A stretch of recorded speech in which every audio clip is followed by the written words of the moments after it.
Todos nós sabemos que proteger as crianças é o argumento mais poderoso que existe em qualquer debate. Quando alguém levanta a bandeira de que uma medida drástica precisa ser tomada para salvar as crianças, quase ninguém tem a coragem de ser contra. E foi exatamente essa roupagem de heroísmo e moralidade inquestionável que serviu como o disfarce perfeito para uma das legislações mais controversas, invasivas e potencialmente desastrosas da história da internet brasileira. Bem-vindos à era da chamada Lei Felca, que entrou em vigor em março de 2026 e já está virando a vida digital do país de pernas para o ar. Oficialmente batizada de Estatuto Digital da Criança e do Adolescente, através da Lei 15.211/2025, essa norma não tem absolutamente nada de inocente quando analisamos suas entrelinhas. Para entender a verdadeira má índole por trás dessa legislação, precisamos voltar rapidamente à sua origem, que ironicamente começou com uma denúncia legítima. O apelido da lei é uma homenagem ao youtuber Felca, que em 2025 publicou um vídeo estarrecedor expondo a bizarra adultização e a exploração financeira de menores nas redes sociais. O vídeo chocou o país, viralizou absurdamente e, como era de se esperar em um cenário político, caiu no colo de legisladores sedentos por pautas populares. E o que os políticos fazem quando um assunto está em alta? Eles pegam uma carona oportuna para aprovar medidas que, em outras circunstâncias, a sociedade rejeitaria violentamente. Um projeto de lei que já tramitava foi rapidamente adaptado, acelerado e aprovado em tempo recorde, surfando na comoção pública e sob o pretexto de uma cruzada urgente para proteger a juventude. No papel, as promessas são bonitas e extremamente fáceis de vender no horário nobre da televisão. A lei fala em acabar com as chamadas loot boxes, as caixas de recompensa em jogos eletrônicos, proibir a rolagem infinita de vídeos para crianças e criar mecanismos rígidos de controle parental. Grandes jogos como League of Legends, Valorant, Free Fire e Roblox já sentiram o golpe, bloqueando acessos ou exigindo autorizações burocráticas e complexas de pais irresponsáveis. Até aí, o cidadão comum pode pensar que está tudo bem, que são medidas duras, porém necessárias para o bem-estar infantil. Mas é exatamente neste ponto que a máscara do cuidado cai, revelando a má índole, a natureza oculta e o perigo estrutural do texto legislativo.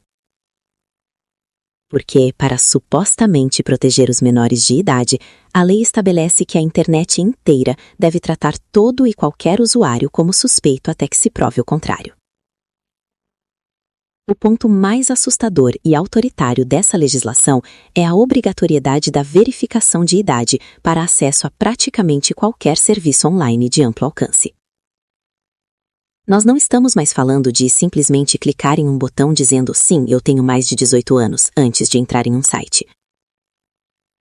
A lei exige a implementação de mecanismos tecnológicos rigorosos, o que na prática de mercado significa forçar o usuário adulto a enviar fotos do seu documento e sua biometria facial para as empresas de tecnologia.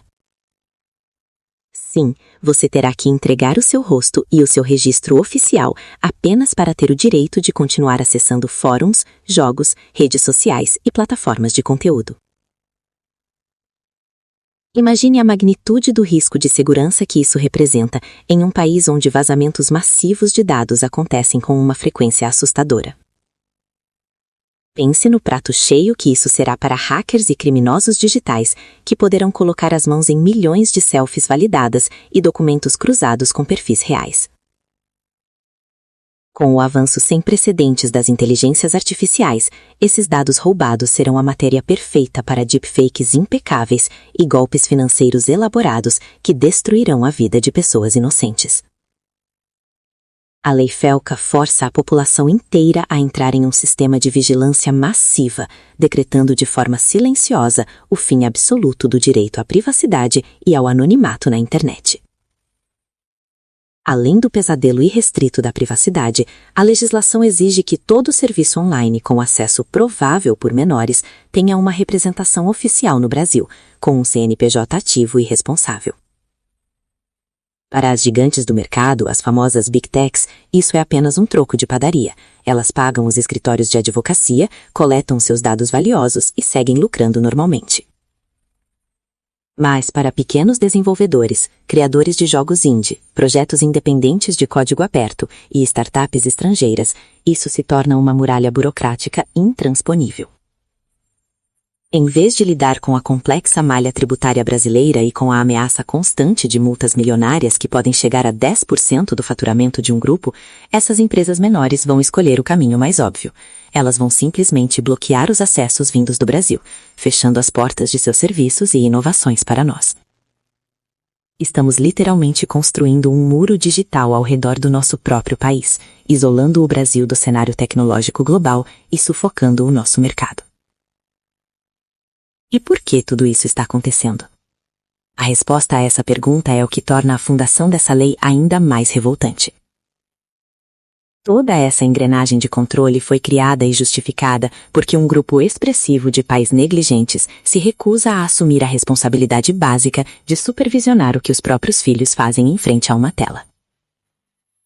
Em vez de responsabilizar os adultos omissos pelo abandono digital ou de investir de verdade em campanhas nacionais de letramento e educação tecnológica, o Estado tomou a decisão mais preguiçosa e invasiva possível: terceirizar o problema e punir a população inteira. A Lei Felca utiliza a nobre e justíssima e inquestionável causa da proteção infantil como um autêntico cavalo de Troia jurídico. Por trás do discurso maternal, afetuoso e professoral de cuidado com os vulneráveis, esconde-se um apetite imenso do Estado por controle, rastreamento contínuo e regulação daquilo que fazemos no ambiente online.